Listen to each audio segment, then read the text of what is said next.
Good afternoon. This is Critical Talk with Professor Amina Al-Din, and I am indeed honored to have with me this evening Mr. Clyde Elamine, who has a long career as an educational and managerial leader. Uh, Currently almost retired. You couldn't tell it by his work schedule. He's involved in entrepreneurial and community service efforts in the Chicago area. He served on advisory and governing boards of multiple non for profits committed to youth service, health, education, community development, and leadership development, including the current co chair of Iman Inner City Muslim Action Network. Over the last decade, he served on the boards of the Hans Francisco High School Leadership Development Institute and Hip Hop's Detox. He was previously also a member of the Advisory Council of Upward Bound at the University of Chicago. And I get a little note here. He's recently been asked to and accepted, and he didn't have enough to do in retirement, to serve on the Kennedy King Community Advisory Committee. He has 30 plus years in college administration, etc. His bio is too long for this evening. But what I have asked Mr. Elamine to do with me is a kind of retrospective. The protest started a little bit over a month ago. We, in the Muslim community, got slapped, and I'll just say slapped, with the lockdown of a pandemic. For many of us, that meant a kind of hustle to make sure we had food and water, and I hate to say it, but toilet paper and light bulbs and all of those wonderful things. And we hunkered down, making sure that our internet worked, making sure that everything that we needed to work to keep in touch with the outside world was oiled and primed. We then turned around and it was Ramadan. And then it became okay, how do I handle what is normally a communal time Mhm. in a lockdown? And it turned out we could do this, but it made us think about our adherence to traditions that are not necessarily Quranic, but adherence to traditions built up over hundreds of years of what we do, how we celebrate, uh, uh, masjid activity, etc. And then the cities started this horrible phase thing of we're going in phase one, phase two, phase 52, whatever. And we stuck our toes out the door into a protest. Oh my God. Another cop has had his knee on some black man's neck. Mhm. And on top of that, this dude was posing. Yeah. And the mental stress, anxiety, etc., has exposed some fissures, some cleavages deep inside the community, uh, inside the Muslim community, inside the society at large. And I just want to take this evening for us to sit back and just do a chitter chatter. Mhm. What is it? And I want to lead with two stories. One, I turned on the news this evening in preparation for this story. I mean, this conversation. Yes. And young black man, mom has sent him to the store. He's coming back, he's got on his mask, walking home. The police stop him. You look suspicious. What the hell does that mean? He's walking home with two bags of groceries. Mhm. They proceed to try to stop him. His response, what, I don't have a gun. I didn't do anything. I'm walking home with two bags of groceries. They then proceed to get him to the ground and inject him with something that leaves him brain dead. I turned the other channel because I'm trying to get to my computer, and we have this young man who had graduated from school. I couldn't tell whether it was high school or college, but what it was that the mental stress was too much for him of all of these things that have just happened, and he was freaking out. So instead of calling social services, again, the police are called, and he winds up dead. And he winds up dead through a travesty of services, both who don't care, and it's a series of them. So I guess what we can start off with is what? You're killing off young black men and young black women. Is this an effort at genocide? If so, what's going to happen when the community realizes it's not about reform, it's Hmm. not about exposure of fissures, it's about I want to commit an internal genocide where the killing of George Floyd didn't, it means that okay, now it's really on. Hmm. What do you think? Well, sometimes I have to make sure that I'm being objective and I'm not just saying what will make me survive the next day psychologically, because it's a challenge. It's a real challenge. So what I've been trying to do is really take an honest historical perspective on this. And when I look at it historically, it's a weird kind of comfort I get in realizing that none of this stuff is new. Absolutely none of it is new. No, No, no, I no. mean I know it isn't. The technology may be different, but but the drivers of this thing are almost as old as this country.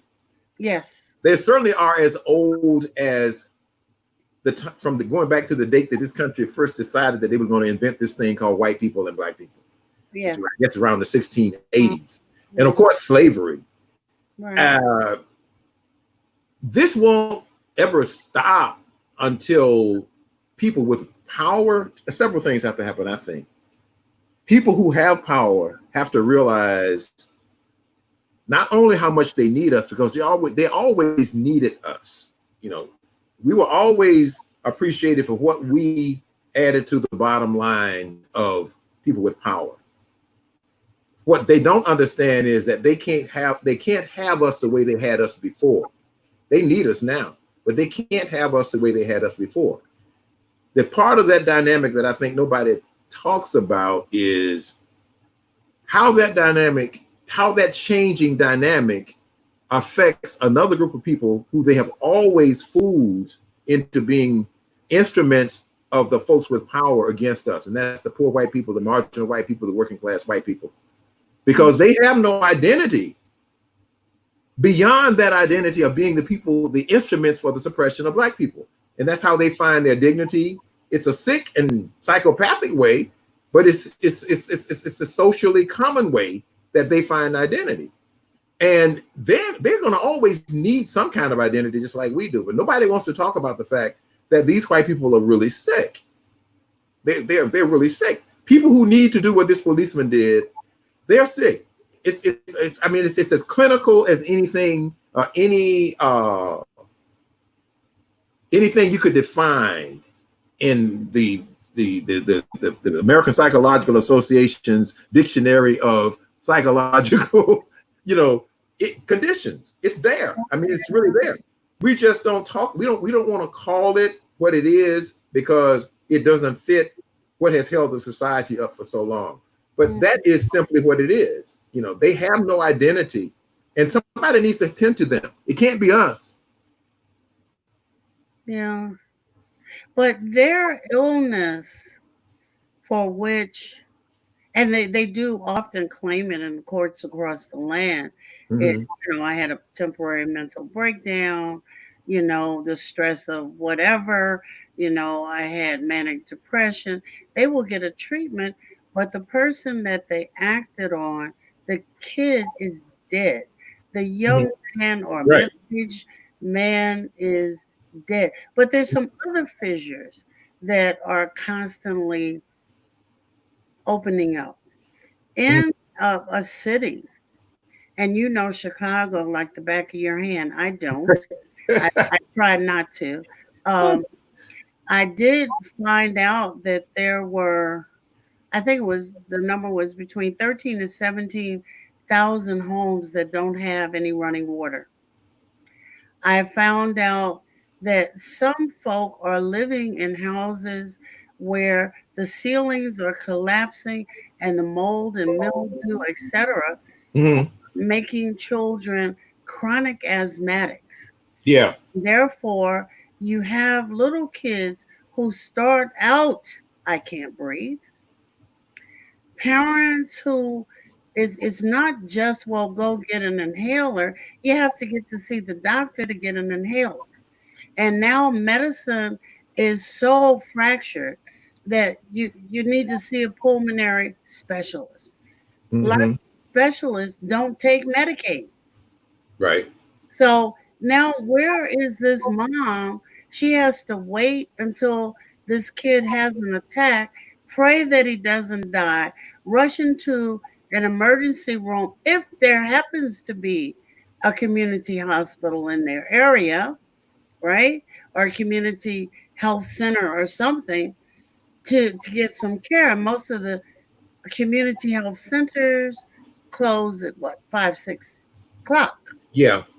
So now you got to get to a hospital with an ER where, I mean, it's too unfathomable. We have one big issue, and I want to call it, it's almost humorous, uh, that, that there's a category called food justice. You know, we're living in the United States. You know, it'd be different if you and I were sitting in Nigeria or in, I don't know, the Democratic Republic of the Congo. Mhm. But we have food deserts and very few stores still opening up. I mean, the most hilarious thing I heard, and this probably wasn't hilarious, was we're going to open a Whole Foods on the south side of Chicago. And I said, do you know what the prices are in Whole Foods?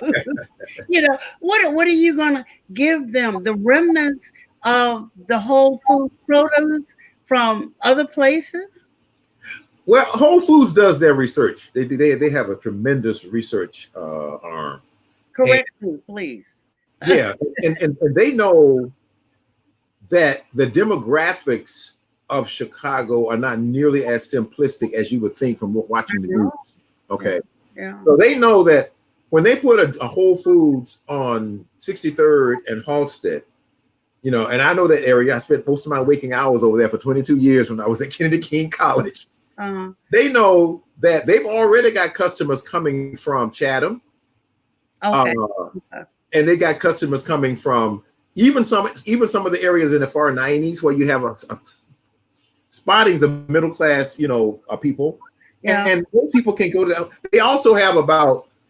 There used to be 700 full-time people working at Kennedy King, and then there's probably another 800 or 900 working at the Department of Children and Family Services building there. Then you got St. Bernard Hospital. So you got these middle-class workers coming into that area every day.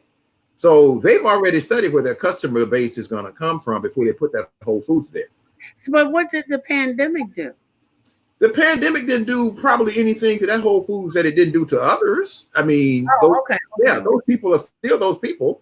They may be working from home now. Certainly the ones that work at St. They're not Bernard. coming into the area. Well, the people who were coming to work are not coming into the area, but Okay. there are fewer people coming to work close to the South Loop also. Okay. Okay. Coming to work in the Loop also. So those, Well, that was the other thing. Today they said, what was it? 1.4 million people applied for unemployment. unemployment, yeah. Now, this is pandemic fallout with Mhm. a little minuscule stuff related to protests, but it's Yeah. mostly pandemic fallout. So clearly, we are in, you couldn't tell it by watching that darn Bloomsburg page, which I can read anyway. But we're in a recession. So we got pandemic, protests, recession. I'm trying to think of what else we got.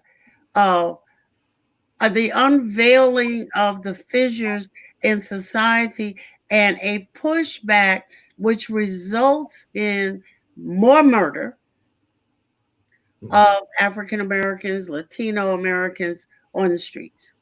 Mhm. Well, obviously, there's always a positive correlation between people not working and people committing crimes and people getting into what I call passion crimes. Okay. Say more. What I mean is, if you're going to work 8 hours a day, you're commuting another hour and a half both ways, and you still need to sleep. Yeah. You don't have but so much time for the other crap, you know. Yeah. You Yeah. know? So they know that there's a positive correlation between people working in a reduction in crime. It is not merely because of the time, because I think there are also certain psycho-emotional benefits from having a job that gives a person a peace of mind and takes them a little bit. It takes them back from the edge of a psychological crisis. You know, not having money is a crisis. Tell me about it. I'm retired. Right. Okay. So if a person is already in emotional crisis, a person who's not even prone to anger is more easy, is already closer to anger because you're in that crisis. Yeah. So, but then there's the mere mathematics of having a job just in terms of what you have time to spend your time on. And people know this. So we throw around terms like black on black crime and, you know, black on black this and that. Now, some of these things are actually part of I call it the editorial policy of our media to throw these terms at us. And we become victims of these terms because we to believe them. And so what does black on black crime mean? It said, well, black people need to stop killing each other. Well, more white people kill each other every year than black people kill each other. Why don't you talk about white on white crime on television? Yeah. Because you can't afford for white people to start seeing themselves as having the same problems as us. Right. You know, white people commit more suicide, especially particularly middle-aged white people commit more suicide than we do. And it's increasing. You know, the middle-aged white men are probably the only demographic in this country whose lifespan is decreasing right now. Wow. Okay. And a lot of this has happened since the Trump presidency, because they still aren't going to open up any coal mines, although they told them they were going to. Yeah. You know, I mean, the auto industry is not going to go back to the old production methods, although they told them they were going to get jobs in the auto industry. You know, a lot of things that they told them are not going to come true, but they can't afford to see themselves as being in the same situation that we are in, because their definition of themselves is heavily better than black people. They may have some other self-definitions, but the main self-definition they have, consciously or unconsciously, is I'm not black. Yeah. And they've had that definition since slavery. Right. All they've ever had to do for them was tell them they had a little bit more, just enough to distinguish, other than the obvious, what I call the uniform, which is the white skin. You know? But all they have is the uniform. They don't come to practice. They don't even get to sit on the bench at the game. They just have a uniform. And that uniform, they keep programming them so that uniform is enough for them. And anytime anybody starts to bring them a little bit away from that into some sanity, if you're a black leader, generally you get assassinated. And you can look at Fred Hampton. Yeah. You can look at Martin Luther King, where he was in terms of his leadership upon his assassination, was he was bringing poor people together, black and white. Right. That's the danger. And that's what they define that as basically a sign of the Messiah, quote unquote. Somebody who can, because it's really about a Messiah basically deals with the root problem in a society. It doesn't just deal with one group. Right. Because it's never just one group. It's the poor people being manipulated. So the poor white people are manipulated. They don't go to jail as much as us. They just out of jail and hungry. Okay. They're not even getting the They're benefits. not getting the benefit. You get three. They say you get three hots at a cot in jail. You know, Yeah. they might not be eating but once a day. You know, and this is so old because I'm a lot older than you, so I can remember. I have lived through some of these things, and I remember growing up in the South, and we lived in Montgomery, and people in the North really stereotype the South. They think that we didn't get to be around white people in the South because the South is supposedly more segregated. And especially back in the 50s and early 60s, well, there were white kids who came across the road to play with us every day. Right. They were the only out of here. Yeah. Right. And they were the only kids that were anywhere near Cobb Street in Montgomery who would say yes when somebody said, have some dinner. Yeah. If we said yes, we were gonna get killed when we got home. We could not go home and say we ate at Miss Robinson's house. Yeah. These kids were hungry. Right. They were literally hungry and almost naked. But at night, their father would put on his Klan robe and get in his car and go to the Klan meeting. And he wanted to make sure we saw him because that's how he distinguished himself. And that's just an example of pathology. Yeah. That, you're talking about. Dr. I think her name is Carolyn Anderson at Emory does a wonderful I saw her book on white rage, which I recommend to our listening and viewing audience on this program. And it's not because the people were bright enough to think of the program in advance. It's just, let me see what works. This works. Let me add on to here. But I want to think about, because one of the things I was talking about yesterday was the fact that Eddie Mann, you're the co-chair of the board. I kind of sit there, I have to make sure that women have a louder voice in the future. Iman purposefully has, over the years, with a multicultural, gender diverse organization, and I want to say a class diverse organization, seriously try to think through some of these issues. And for that, it has gotten a lot of pushback and a lot of support. Yes. So one of the things I want us to think about, and I'll talk to a man in concert with some other groups down the road, is I want to go to green reentry. Okay. And I want to talk about because I know that you're acting as an advisor. I'm just praying on you. You can tell at the moment. That you're the advisor to tell our viewing audience about that program.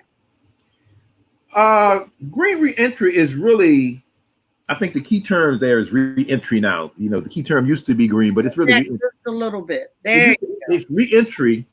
It's really talking about reentry of people who have been incarcerated back into society.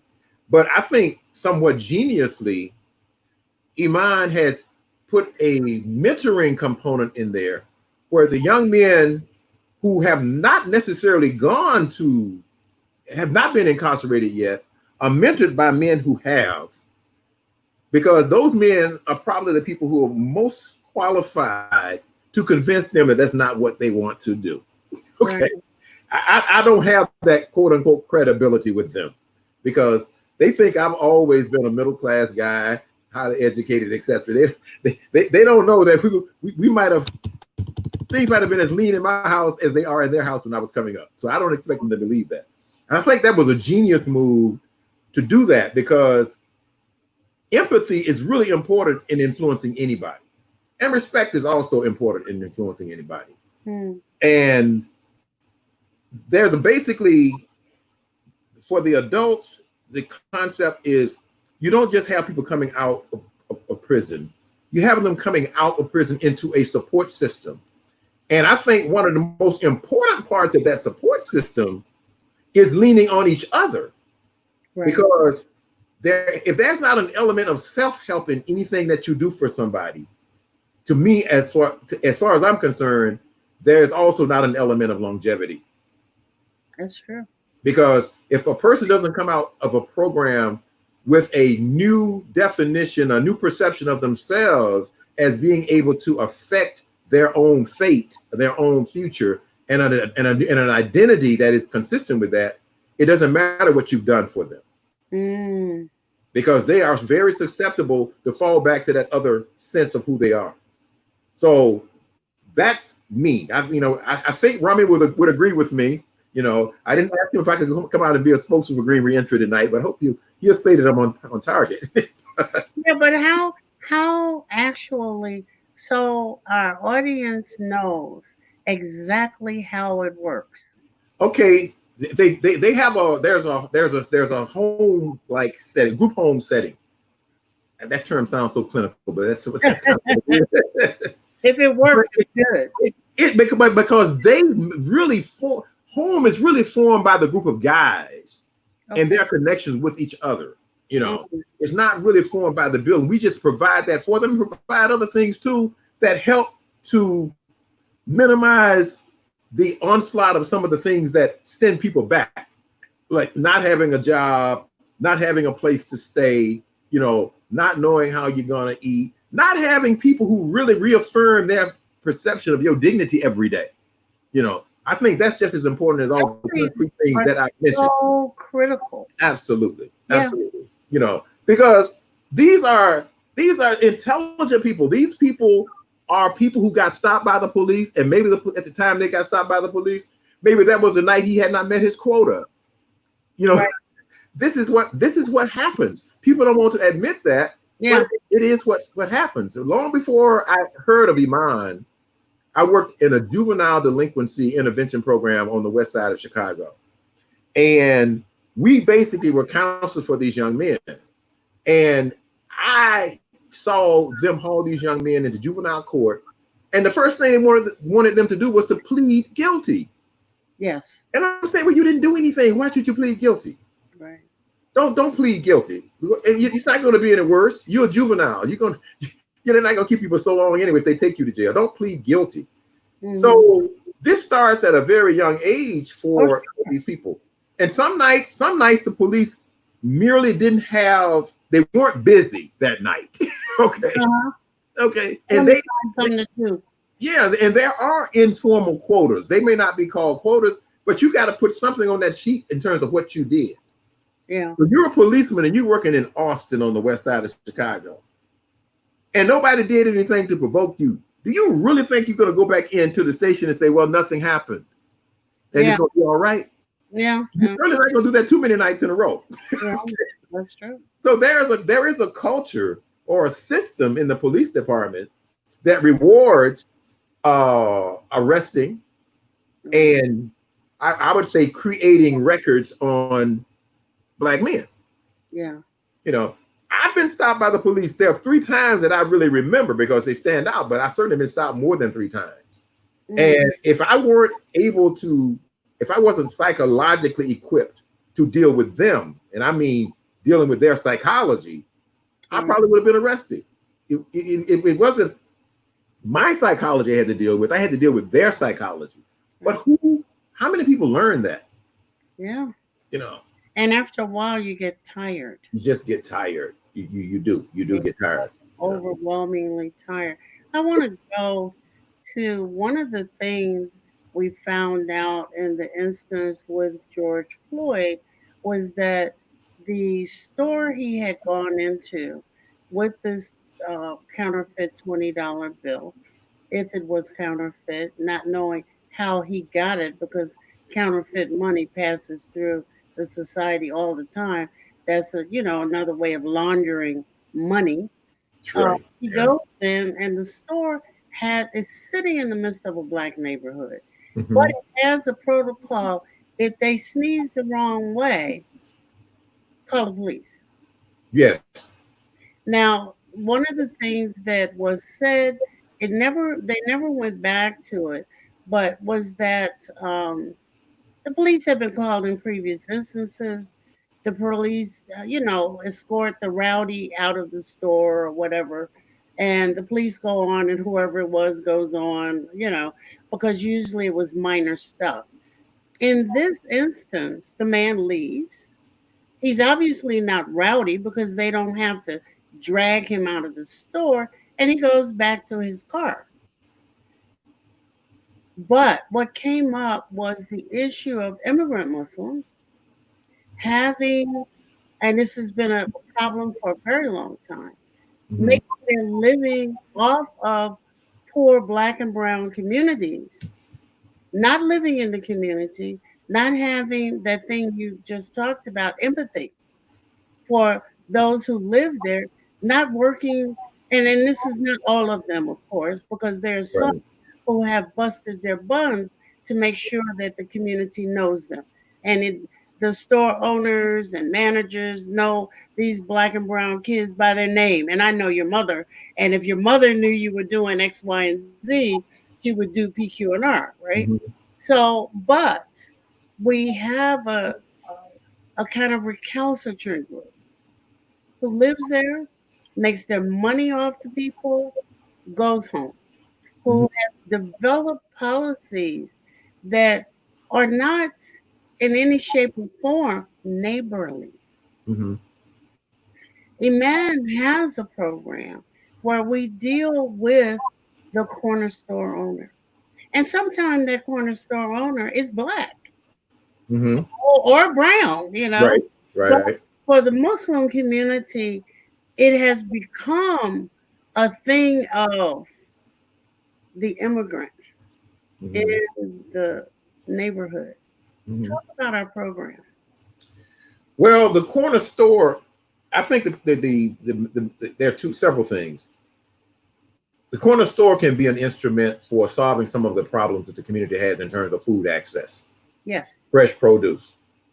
Uh, I think that's obviously a very important aspect of what Iman has done in terms of working with the corner store.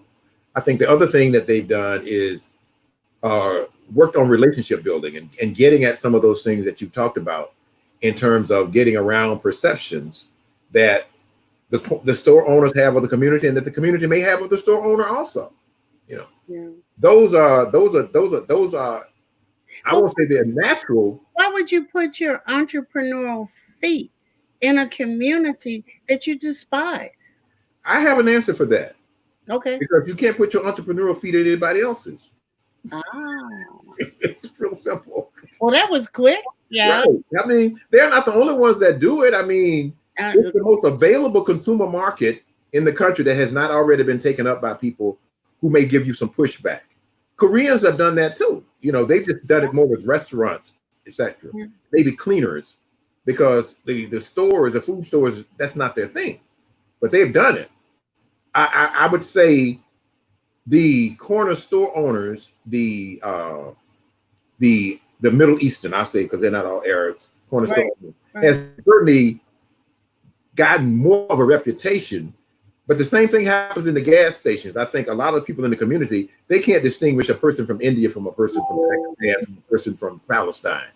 You Right. know, Right. but one thing they do find is they tend to all act alike with regard to our community. Yeah. Okay, and it's almost like there's some similarities between them and what we've said about poor white people so far. One, they come in the country knowing that they are considered at best, second class. Mm-hmm. They're not considered first class. They're not officially minorities because sometimes I think they need them for the white count. I call it the white count. They have to. They don't want Especially people if they get them to check that box. to get to check the box. They don't want these white people that we were talking about earlier to know that really we may already not have a white majority in this country. Right. Because a lot of the people that they're counting as white are not white. And they also, that means they also don't have to give them any of the resources that are supposedly set aside for minorities because they're not minorities. Right. So put all these things together, they kind of have to hustle. Now, Mm-hmm. I can't honestly say that for all of them, that these attitudes toward people who look like Africans started when they got to America, because there's a long, long, long, long history of these Mm-hmm. things going back to the slave trade in East Africa. Right. And there are things that have come down in their culture as far as how people who are of African descent are received. It's totally contradictory to the religion that they profess. Right. Totally. Mm-hmm. But I think for many of them, they're not very conscious of that fact. That some of them may not even know that fact, because you can twist it a little bit and say that, the Quran makes references to slavery, therefore it accepts slavery. Yeah. But Yeah. every reference it makes to slavery is about freeing them. It doesn't, Yeah. Not getting some more. right, not getting some more. So I think and it's interesting how that community can change when America is very, very, very, very openly coming after them. Yeah. You know, you take 9/11, you take Trump's send don't let any more Muslims in. When those things Well, start to he happen, just expanded the ban. Now he wants to go after the green card holders. right? And yeah. Yeah. So they know that we have other value, and they act on that when they have to, Mm-hmm. because survival instincts set in. Mm-hmm. But I think in the end, I think what we have to think about is every bit of progress that we made in this country has been made because, first of all, because of what we did. Yeah. Yes, along with some allies, but it's what we did that not only brought about changes for us, but even brought about changes for other people. I mean, the women's movement made great advances because of things that Black people did. And minorities in this country are coming to, they come to a situation where a lot of things have been put in place for them Yeah. because of what we've done. Right. So I don't think some of them know that, and I think some of them just don't want to accept that. But I think a lot of them don't know it. I think we don't know it. I That's think a true lot of us too. don't know it. So we don't really know our value and who we are. But we've not made any progress where we have not been it's our volition that has brought it about. By the time it happens, sometimes we start to believe that it's what other people did. It wouldn't have happened if certain people had not joined us. No, they Yeah. would not have joined us had they not seen the power in what we were doing. Well, given these things, Mm-hmm. now how do you begin to think about strategies? Because the police have ramped up their murder of black and brown men. Today, our mayor here in Chicago, along with our Chicago Public School System superintendent, have to get all these things straight in my head, Yeah. come out with this thing. Oh, we're going to have broadband for all of the homes, broadband access. Well, broadband access also requires some other things like a router, which Yeah. costs money. So some of the pieces still aren't there. Yeah. The person, even if the broadband is free, you got to pay for the router. And AT&T and all of the other places are going to get something out of you. They're Yeah. not that altruistic. Okay. No.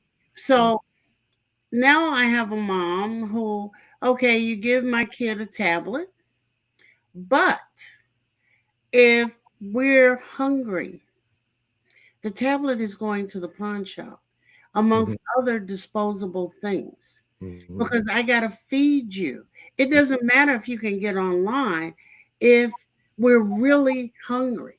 And I don't think when people think of hungry, they think of those programs that come on TV, that are commercials they want you to give to, and the kids got big bellies and flies around their eyes, and they're dragging themselves from one place to the Mm-hmm. other. There are every fat kid you see is not fat because of gluttony. No, malnourished. Yeah. Mm-hmm. And I don't think that because we are where we are, that is taken into consideration. So there's still gaping holes, but the ones on the other side are strategizing daily, nightly. What what are our upcoming strategies? I mean, some things are for the long haul. Some things are for the immediate haul. But some things have still got to say, get your foot off my neck. Hmm. What Hmm. are our strategies? How do we begin? And I don't expect you to have Yes, of all the course. answers, although Yeah. I'd love it if you did. That they're the right questions, that's for sure. You Mm, know? And the way I'm thinking about it now is I'm thinking about what are at least some of the characteristics of what we did in the past. mm, Well, one characteristic of what we've done in the past is that it's always been something that surprised them. It's never been something that they were expecting. right. Uh, it's always been something that ultimately affected their pockets. Boycotts. Boycotts affect their pockets. Uh, Informal boycotts affect their pockets. There are boycotts and there are boycotts. Okay, Yeah, yeah, there are the formal boycotts, and there are the decisions that you are just not going to go certain places anymore. You know, right. you look at even some of the corner store efforts. When people get upset and decide they're not coming to that store anymore, it's interesting how malleable some people can become. And I think we have to do it. We also have to be smart. People really underestimate how smart we are. And that can people some people spend a lot of time being offended by that.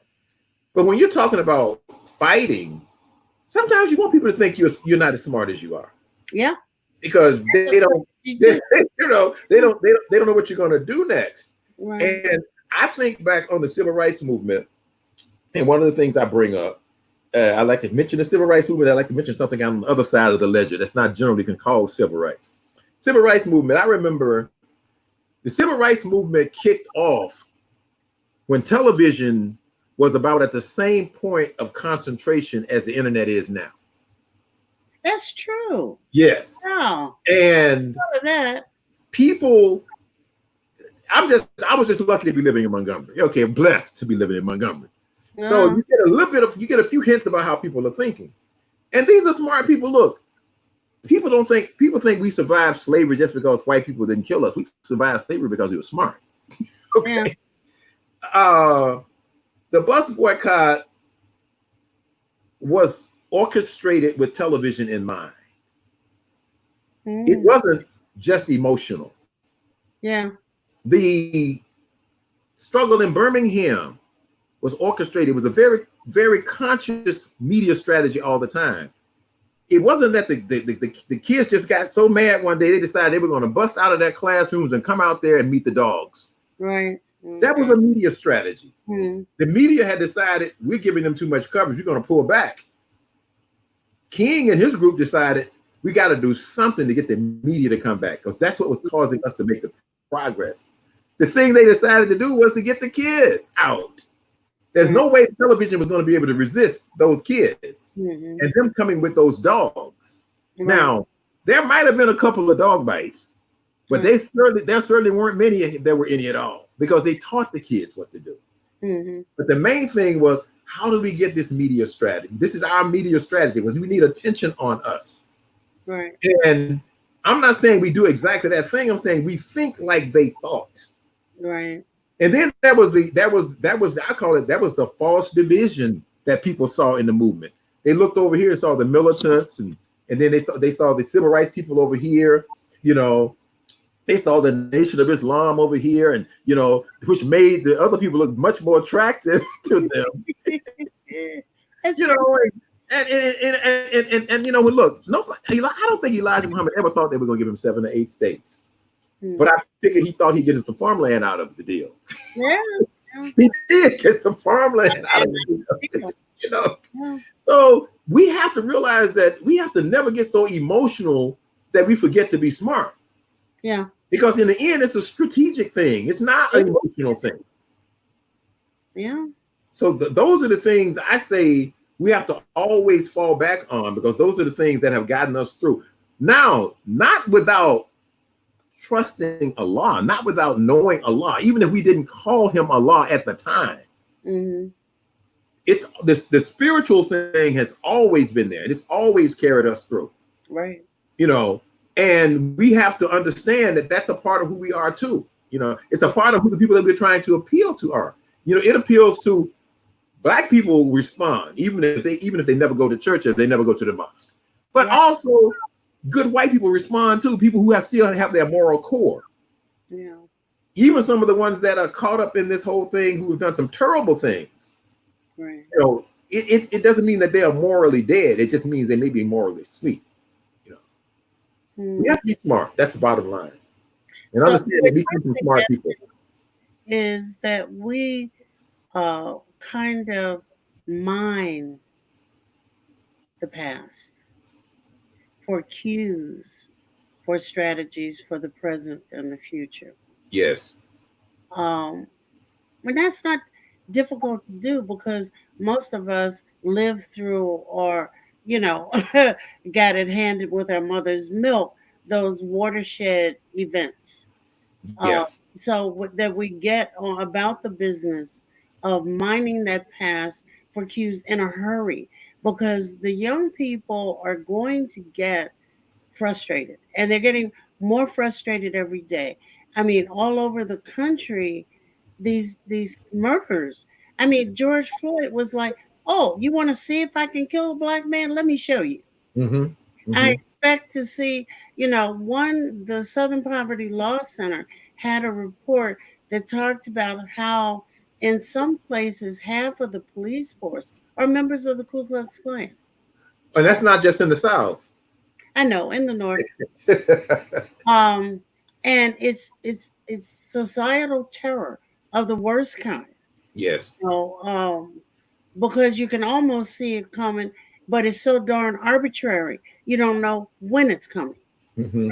It's not an issue of, well, if you only do this and you put your hands on the dash, and I mean, how are you going to change your gait of walk? I mean, there's no way to avoid it. And I think like the young man who just lost it and should have had some mental health care, blow their stack. Yeah. Yeah. And that is just, I mean, that is so troubling. Along with now I can get you, and if one does it, trust me, there's going to be a whole lot of, let me inject something that'll make you brain dead. Yeah. Yeah. Well, I don't bring this up because I can't remember the name of the documentary, but I saw a documentary probably within the last 10 years Okay. that was actually revealing the fact that the Ku Klux Klan had a national strategy to infiltrate the police departments. Yeah, yeah, and they did. And they did. Yeah. So that is not something that just happened. That's something that they planned. And I think we forget how much Get of paid and get benefits for killing. Yeah. we forget that something that's heavily symbolic, but not just only symbolic. We spending all this time arguing about whether or not Obama did anything for the black community, which is kind of a ridiculous argument. But what we don't understand is he was an existential threat to white men who think the way we're talking about, Yes. because that totally destroyed their sense of who they were. Yeah. For, Should for eight for 8 years, they had to every day on television see this man who looked like what they supposed to look down on being the leader of the free world. That's psychological trauma. I'm serious. Yeah. I'm thinking about that woman's book, White Fragility. Yes. I mean, oh my God. And I'm trying my best to get an interview with her and Carol Anderson and perhaps you and somebody else because there needs to be a dialogue between different portions of our community. And having said that, I would like to pivot a little bit. Eddie Man, and one of the things that makes you and I and some others unduly committed, now I'll say unduly, because it's like having a job, Mm-hmm. is the fact of our diversity. The men, of course, want to run everything. And you know me and my army of women, we're always going to have something to say. And you all have learned to let us say it. And on occasion, increasingly more occasions than not, you Mhm. actually listen, which is remarkable. But we're diverse in where we come from, ethnically. Mhm. Uh, but we're also diverse religiously because they're not Muslims that work at here. Yeah, absolutely. We are we have found, because of the purpose, maybe it's a purpose we've discovered together, that the purpose will minimize, make fluid, do something to the difference. Do Mhm. you see what I'm saying? I mean, it's not that we don't attend to difference, because difference is there. Yeah. We work our buns off. Yes. Yeah. Well, I think we were made different. It's like, just to use an analogy. Maybe this is a male analogy, but if I go and buy a toolkit, I don't want a toolkit full of hammers. Then it's not a toolkit, It's right? not a toolkit. Right, I right. think I look at human differences the same way. We come from different backgrounds. We have become almost natural at different things because we come from these different backgrounds. Right. Okay. We have different histories, Mm, but the different histories should not show us how different human beings are from one another. They should really help us appreciate how similar human beings are to one another. We just had different circumstances in which to put that on display. And so we know how to solve problems because we've had different problems. We can help each other solve problems because we've all had different problems to solve. yeah. But none of us should have to give up our self-respect, our dignity in order to do that. I'm going to end here. Okay. This is Critical Talk with Professor Amin Al-Din, musing with Clyde Elamine, who was gracious enough to say, okay, Amina, I'll get you later. Let me do this right now. And I will muse with him some more in the future. We look forward to it. Lincoln, thank you so much. You are very welcome. Stay, Assalamu alaikum. stay. Don't go out.